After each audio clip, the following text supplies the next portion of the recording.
একটি শহর, ৩ জন রাসূল আর এক সাধারণ মানুষ যার ঈমান তাকে শহীদ বানালো আর আল্লাহ তাকে জান্নাত দিলেন। আপনি কি জানেন এই কাহিনী কোরআনের কোন সূরায় আছে? আজ শুনুন সূরা ইয়াসিনের সেই হৃদয় বিদারক কিন্তু ঈমান জাগানীয় কাহিনী, যা বদলে দিতে পারে আপনার জীবন। আসসালামু আলাইকুম রহমতুল্লাহ। স্বাগতম বন্ধুরা। এখানে আমরা তুলে ধরি কোরআনের হিকমা, নবীদের কাহিনী এবং এমন শিক্ষা যা আমাদের জীবনকে বদলে দিতে পারে। আজ আমরা জানব সূরা ইয়াসিনের সেই কাহিনী, যা শুধু একটি গল্প নয়, বরং একটি ঈমানের পরীক্ষা, দাওয়াতের শিক্ষা এবং শহীদের মর্যাদার জীবন্ত দলিল। সূরা ইয়াসিন কোরআনের ৩৬তম সূরা।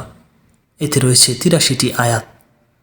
রাসূল করিম সাল্লাল্লাহু আলাইহি ওয়াসাল্লাম বলেছেন, প্রত্যেক জিনিসের একটি হৃদয় আছে, আর কোরআনের হৃদয় হলো সূরা ইয়াসিন।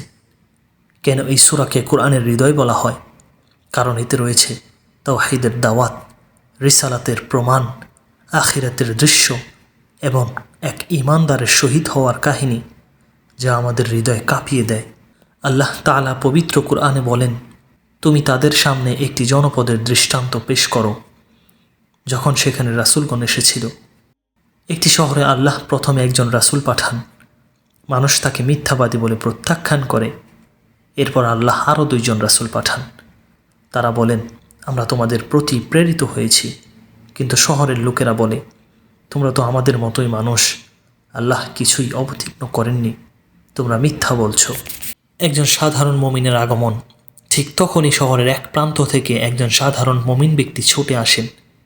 হে আমার জাতি, তোমরা রাসূলদের অনুসরণ করো। তারা কোনো বিনিময় চায় না, তারা হিদায়াতপ্রাপ্ত। তিনি বলেন, আমি কেন এমন সত্তার ইবাদত করব না যিনি আমাকে সৃষ্টি করেছেন। তিনি একাই দাঁড়িয়ে যান পুরো জাতির বিরুদ্ধে। তিনি ছিলেন না কোনো নবী, না কোনো নেতা, তবুও তার ঈমান ছিল পাহাড়ের মতো অটল।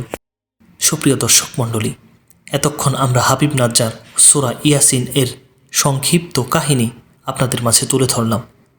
তাহলে চলুন বিস্তারিত আলোচনা শুরু করা যাক। আসলে দেশ বিদেশের আনাচে কানাচে ঘুরে বেড়াতে কার না মন চায়, তবে সবার ক্ষেত্রে তা বিভিন্ন কারণে সম্ভব হয়ে ওঠে না। যা হোক, আলহামদুলিল্লাহ, সুযোগ পেলেই কিন্তু আমি সুযোগ হাতছাড়া করার লোক না। ঘোরাঘুরির ক্ষেত্রে অনেকের পছন্দ থাকে উঁচু দালান কোঠা আর ঝা চকচকে শহরের তালিকা। আমার ক্ষেত্রে ব্যাপারটা একটু ভিন্ন। 1000 বছর আগের প্রাণবন্ত সব ঐতিহাসিক জনপদ আমাকে বেশি আকৃষ্ট করে, আর তাই তো সুযোগ পেলেই ছুটে যাই সেই সমস্ত জনপদে। আজ আপনাদের নিয়ে যাব তুরস্ক তথা আনাতোলিয়া অঞ্চলের অন্যতম প্রাচীন জনপদ আন্তাকিয়া শহরে। আয়াদানা থেকে অনেকটা কাছের শহর হওয়ায় যেতে খুব একটা ঝামেলা হবে না, এটা আগে থেকেই জানতাম।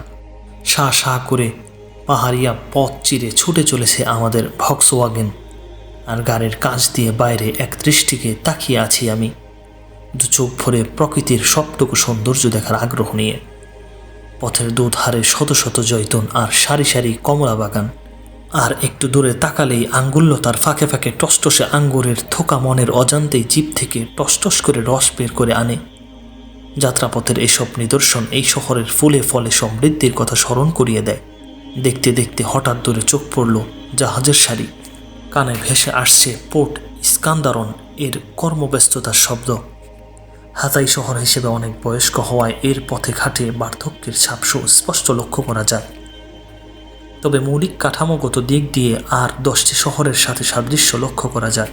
পাহাড় চূড়া থেকে রাতের হাতাইয়ের যে দৃশ্য আমি দেখেছি তা অনেক দিন গেঁথে থাকবে হৃদয় কোঠায়। সত্যি যেন সারা রাত ধরে তাকিয়ে থাকি আলোকিত সেই শহর পানে। এতই কাছাকাছি চলে এসেছি আন্তাকিয়ার। সিরিয়ার সীমান্তবর্তী এই জনপদের সাথে জড়িত আছে ইতিহাসের অনেক স্মৃতি। আন্তাকিয়ায় প্রবেশ করলেই যে নামটি আপনার নজরে পড়বে সেটি হচ্ছে হাবিব নাজ্জার। সূরা ইয়াসিনে বর্ণিত সেই জনপদের কাছে শহর থেকে দৌড়ে আসা ব্যক্তিটি ইতিহাসে হাবিব নাজ্জার নামে পরিচিত। পবিত্র কোরআনে আল্লাহ তাআলা এইভাবে বর্ণনা করেছেন, বিসমিল্লাহির রহমানির রহিম, অযরিব লাহুম মাসালান আসহাবাল ক্বরিয়াতি ইয জাআহাল মুরসালুন। আপনি তাদের কাছে সেই জনপদের অধিবাসীদের দৃষ্টান্ত বর্ণনা করুন যখন সেখানে রাসূল আগমন করেছিলেন। إذ أرسلنا إليهم اثنين فكذبوهما فعززنا بثالث فقالوا إنا إليكم مرسلون। আমি তাদের নিকট দুজন রাসূল প্রেরণ করেছিলাম, অতঃপর ওরা তাদেরকে মিথ্যা প্রতিপন্ন করল। তখন আমি তাদেরকে শক্তিশালী করলাম তৃতীয় একজনের মাধ্যমে। তারা সবাই বলল, আমরা তোমাদের প্রতি প্রেরিত হয়েছি। قالوا ما أنتم إلا بشر مثلنا وما أنزل الرحمن من شيء إن أنتم إلا تكذبون। তারা বলল, তোমরা তো আমাদের মতোই মানুষ, রহমান আল্লাহ কিছুই নাজিল করেননি, তোমরা কেবল মিথ্যাই বলে যাচ্ছ। قالوا ربنا يعلم إنا إليكم لمرسلون। রাসূলগণ বলল, আমাদের পরওয়ারদিগার জানেন আমরা অবশ্যই তোমাদের প্রতি প্রেরিত হয়েছি। وما علينا إلا البلاغ المبين। পরিষ্কারভাবে আল্লাহর বাণী পৌঁছে দেওয়াই আমাদের দায়িত্ব। قالوا إنا تطيرنا بكم لئن لم تنتهوا لنرجمنكم وليمسنكم منا عذاب أليم। তারা বলল, আমরা তোমাদেরকে অশুভ ও কল্যাণকর দেখছি, যদি তোমরা বিরত না হও তবে অবশ্যই তোমাদেরকে প্রস্তরবর্ষণে হত্যা করব এবং আমাদের পক্ষ থেকে তোমাদেরকে যন্ত্রদায়ক শাস্তি স্পর্শ করবে। قالوا طائركم معكم أئن ذكرتم بل أنتم قوم مسرفون। রাসূলগণ বলল, তোমাদের অকল্যাণ তোমাদের সাথেই, এটা কি এই জন্য যে আমরা তোমাদেরকে সদ উপদেশ দিয়েছি? বস্তুত তোমরা সীমা লঙ্ঘনকারী সম্প্রদায়ের বই নও। وجاء من أقصى المدينة رجل يسعى قال يا قوم اتبعوا المرسلين। অতঃপর শহরের প্রান্ত ভাগ থেকে এক ব্যক্তি দৌড়ে এলো। সে বলল, হে আমার সম্প্রদায়, তোমরা রাসূলগণের অনুসরণ করো। اتبعوا من لا يسألكم أجرا وهم مهتدون। অনুসরণ করো তাদের যারা তোমাদের কাছে কোনো বিনিময় কামনা করে না, অথচ তারা সুপথপ্রাপ্ত। وما لي لا أعبد الذي فطرني وإليه ترجعون। আমার কি হলো যে যিনি আমাকে সৃষ্টি করেছেন এবং যার কাছে তোমরা প্রত্যাবর্তিত হবে, আমি তার ইবাদত করব না। أأتخذ من دونه آلهة إن يردني الرحمن بضر لا تغني عني شفاعتهم شيئا ولا ينقذون। আমি কি তার পরিবর্তে অন্যান্যদেরকে উপাস্যরূপে গ্রহণ করব? করুণাময় যদি আমাকে কষ্টে নিপতিত করতে চান তবে তাদের সুপারিশ আমার কোনোই কাজে আসবে না এবং তারা আমাকে রক্ষাও করতে পারবে না। ইন্নী ইযাল লাফি যালালিম মুবিন। এরূপ করলে আমি প্রকাশ্য পথভ্রষ্টতায় পতিত হব।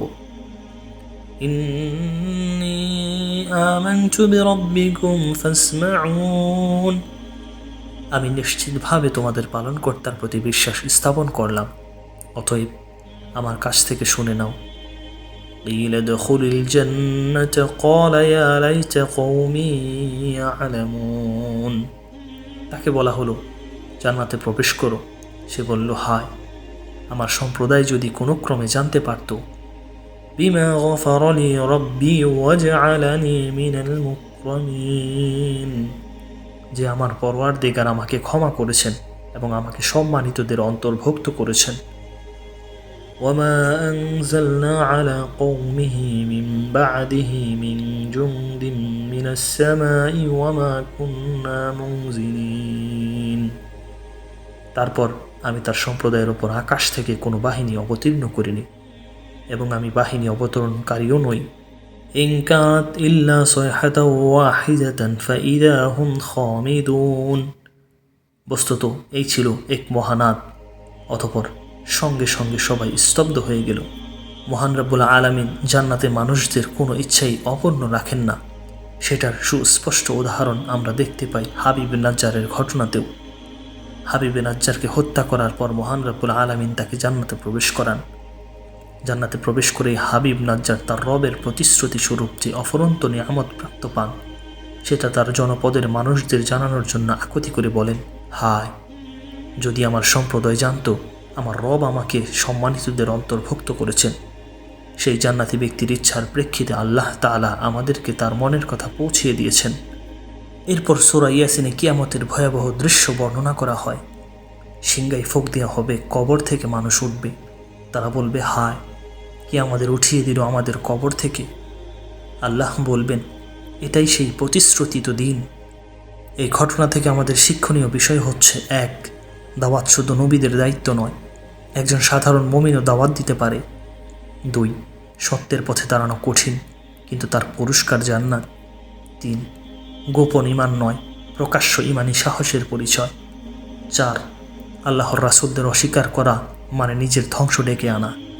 5. আখিরাতের দৃশ্য আমাদের মনে করিয়ে দেয় এই দুনিয়া চিরস্থায়ী নয়। সুপ্রিয় দর্শক মণ্ডলী, ভাই ও বোনেরা, সূরা ইয়াসিন শুধু তেলাওয়াতের জন্য নয়, এটি একটি জীবন্ত বার্তা, একটি হেদায়েতের চাবিকাঠি। আপনি কি প্রতিদিন সূরা ইয়াসিন পড়েন? কমেন্টে জানিয়ে দিন। ভিডিওটি ভালো লাগলে লাইক দিন, শেয়ার করুন এবং এই চ্যানেলটাকে সাবস্ক্রাইব করতে ভুলবেন না। ধন্যবাদ। আসসালামু আলাইকুম ওয়া রাহমাতুল্লাহ।